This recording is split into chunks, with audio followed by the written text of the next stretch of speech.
নমস্কাৰ news 18ৰ digital লাইভত মই Sourav Garg petrol ডিজেলৰ পাছত এবাৰ বাছৰ ভাড়াৰ দাম বৃদ্ধি পাইছে বাছৰ ভাড়া বৃদ্ধি পাইছে যিদৰে ইন্ধনৰ দাম বৃদ্ধি পাইছিল সকলোৱে আশংকা কৰিছিল যে অতি শীঘ্ৰেই বাছৰ ভাড়া বৃদ্ধি পাব আৰু সেই আশংকা কৰি থকাৰ মাজতেই বাছৰ মালিক সন্থাই কিন্তু এবাৰ দূৰণিবতীয়া যিবোৰ বাছ আছে নৈশ বাছসমূহ আছে বা দিনত যিবোৰ বাছ চলে সেই বাছসমূহৰ ভাড়া বৃদ্ধিৰ সিদ্ধান্ত গ্ৰহণ কৰিছে আৰু সেই মৰ্মে আজিৰে পৰা দূৰণিবতীয়া যাত্ৰীবাহী বাছৰ ভাড়া বৃদ্ধি হ'ব আৰু ইন্ধনৰ মূল্য বৃদ্ধিৰ ফলত বাছৰ মালিকসকলে 15% তেওঁলোকৰ বাছৰ ভাড়া যি টিকটৰ ভাড়া আছে বৃদ্ধিৰ সিদ্ধান্ত গ্ৰহণ কৰিছে যাক লৈ এতিয়া যাত্ৰীসকলৰ মাজত হাহাকাৰ লাগিছে এফালে অত্যাৱশ্যকীয় সামগ্ৰীৰ মূল্য বৃদ্ধি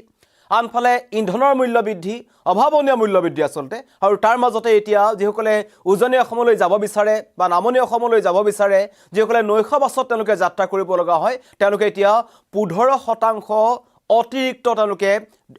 দিব লাগিব তেওঁলোকৰ যাত্ৰাৰ বাবদ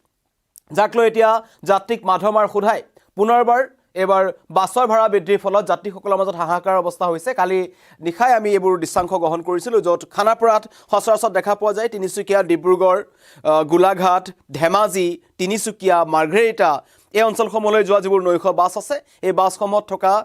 যি মালিক সন্থা আছে তেওঁলোকে জনাইছিল যে আজিৰ পৰা দাম বৃদ্ধি পাব আৰু তাৰ পাছতে প্ৰতিক্ৰিয়া লোৱা হৈছিল আৰু ইফালে একেদৰে নামনি অসমলৈ যিবোৰ যায় বৰপেটা বা গোৱালপাৰা এই অঞ্চলসমূহলৈ যোৱা যিবোৰ নৈশ বাছ থাকে বা অন্য যিসমূহ বাছ থাকে সেই বাছসমূহৰো যাত্ৰা ভাড়া বৃদ্ধি হ'ব যাক লৈ এতিয়া প্ৰতিক্ৰিয়া প্ৰকাশ পাইছে এতিয়া এনেকুৱা এটা অৱস্থা হৈছে যিসকল লোক কিবা কামত আহিব লগা হয় পূৰ্বতে যদি কোনোবাই 1500 টকা বা 1100 টকা এটা বাছৰ টিকটৰ দামত দিব লগা হৈছিল তিনিচুকীয়া বা ডিব্ৰুগড়লৈ যোৱা যিসকল লোক আছে বিশেষকৈ এচি বাছসমূহত বা স্লিপাৰ বাছসমূহত তেওঁলোকে এতিয়া অতিৰিক্ত 150 টকাৰ পৰা 200 টকা তেওঁলোকে দিব লাগিব প্ৰতিটো টিকটৰ মূল্যত আৰু এতিয়া এনেকুৱা এটা পৰিস্থিতি হৈছে কাৰণ আমি শেহতীয়াকৈ দেখিছোঁ যে চাউলৰ দাম বৃদ্ধি পাইছে গাখীৰৰ দাম বৃদ্ধি পাইছে কণীৰ দাম বৃদ্ধি পাইছে অত্যাৱশ্যকীয় সকলো সামগ্ৰীৰ দাম বৃদ্ধি পাইছে তাৰ মাজতেই শাক-পাচলিৰ দাম বৃদ্ধি পাইছে বজাৰত একাংশ অসাধু চক্ৰই নিজৰ মতে তেওঁলোকে সকলো দাম বৃদ্ধি কৰি আছে তাৰ মাজতে কিন্তু বিগত এই সময়ছোৱাত 4বাৰকৈ ইন্ধনৰ মূল্য বৃদ্ধি হৈছে আৰু এতিয়া এনেকুৱা এটা অৱস্থা হৈছে যে ইন্ধনৰ মূল্য বৃদ্ধি হৈছে সকলো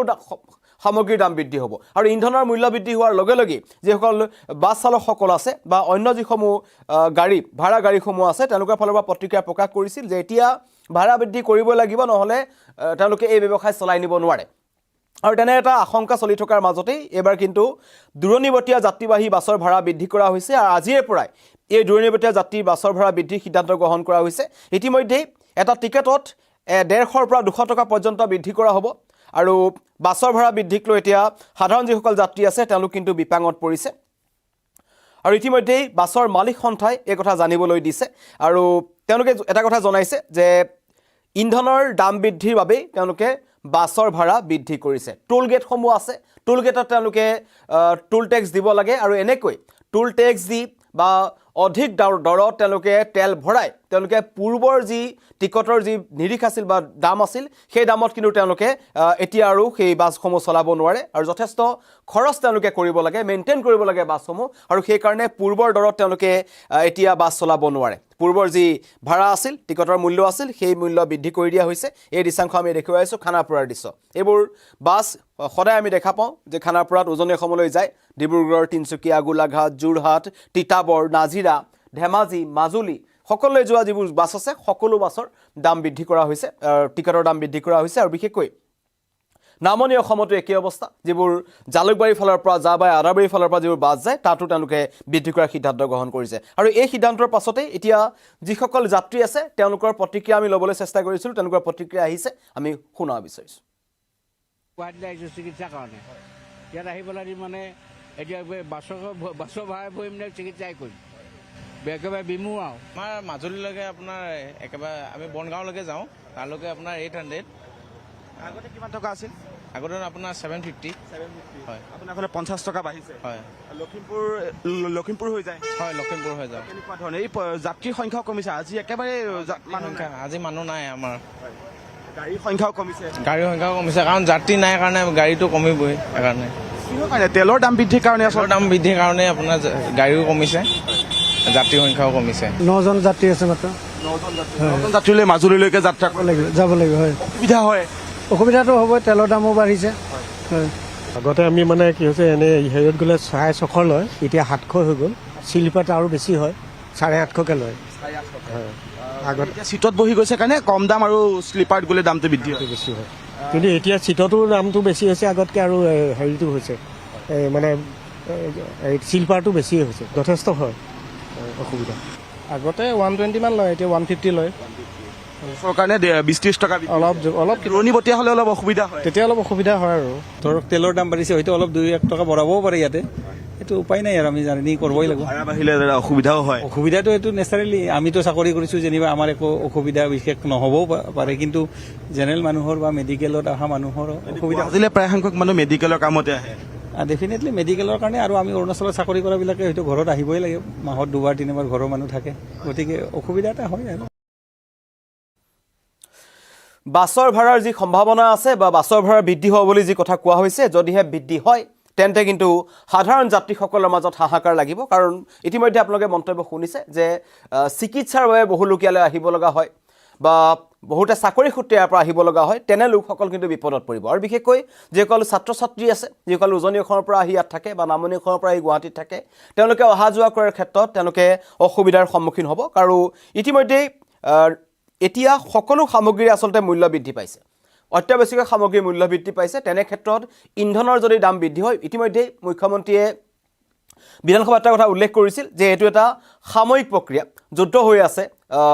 ইৰাণ আৰু আমেৰিকাৰ যুদ্ধৰ কাৰণে হৰমুজ প্ৰণালীত এই টনাটনিৰ কাৰণে আচলতে ইন্ধনৰ মূল্য বৃদ্ধি হৈছে আৰু মধ্যপ্ৰাচ্যৰ যুদ্ধৰ এই পাছকীয়া আমি ইয়াত দেখিবলৈ পাইছোঁ সেইটো এটা সাময়িক প্ৰক্ৰিয়া বুলি এটা মন্তব্য কৰিছিল পুনৰ এটা যি আগৰ যি ধৰণেৰে ইন্ধনৰ দাম আছিল সেই ইন্ধনৰ দামলৈ ঘূৰি যাব পাৰে এই মূল্য সেইটো কথা কোৱা হৈছিল যদিহে তেনে হয় তেন্তে খুব এটা ভাল খবৰ কিন্তু তেনে এক পৰিস্থিতি আমি দেখা নাই শেহতীয়াকৈ 4বাৰকৈ ইন্ধনৰ কিন্তু দাম বৃদ্ধি পাইছিল এই 10-15 দিনৰ ভিতৰত 4বাৰ ক্ৰমাগতভাৱে ইন্ধনৰ দাম বৃদ্ধিৰ ফলত এতিয়া ইমান যিমান দাম বাঢ়িছে ইন্ধনৰ সেই ইন্ধনে কিন্তু এতিয়া সকলোকে আচৰিত কৰিছে আৰু বাছৰ মালিকসকলৰ যিটো কথা কৈছে এইটো এটা প্ৰাসংগিক কথা যে ইন্ধনৰ মূল্য বৃদ্ধিৰ কাৰণে যাত্ৰীৰ সংখ্যা কমিছে ক'ৰবাত নহয় ক'ৰবাত পূৰ্বৰ দৰে তেওঁলোকে সম্পূৰ্ণ বাছখনত যিমান সিট কেপাচিটি আছে বা 35টা সিট থাকে বা 40টা সিট থাকে সেই সিটসমূহ তেওঁলোকে সম্পূৰ্ণকৈ তেওঁলোকে যাত্ৰী লাভ নকৰে 9-10 জন যাত্ৰীলৈ সেই মূল্যবৃদ্ধিৰ এই ইন্ধনৰ মূল্যবৃদ্ধিৰ দিনত ৰাস্তাত 4-5খন টোলগেটত তেওঁলোকে পইচা দি তেওঁলোকে কিন্তু এতিয়া বাছ চলাব নোৱাৰে এই কথা বাছ মালিক সংস্থাৰ ফালৰ পৰা কোৱা হৈছিল আৰু ইন্ধনৰ মূল্যবৃদ্ধিৰ লগে লগে ইয়াৰ আগতো আমি দেখিছোঁ যে যিবোৰ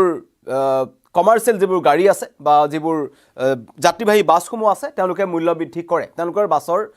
ভাড়া বৃদ্ধি কৰি দিয়ে আৰু সেয়া এইবাৰো তেওঁলোকে আশংকা কৰিছিল আৰু এতিয়া তেওঁলোকৰ ফালৰ পৰা কোৱা হৈছে যে সম্ভাৱনা আছে যে 15% বাছৰ ভাড়া বৃদ্ধি হ'ব ইতিমধ্যেই বাছ মালিক সংস্থাৰ ফালৰ পৰা জনোৱা হৈছে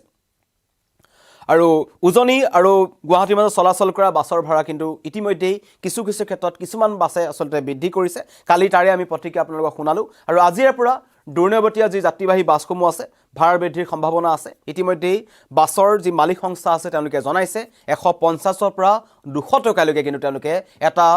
বাছৰ যি টিকট আছে টিকটৰ দাম তেওঁলোকে বৃদ্ধি কৰিব ধন্যবাদ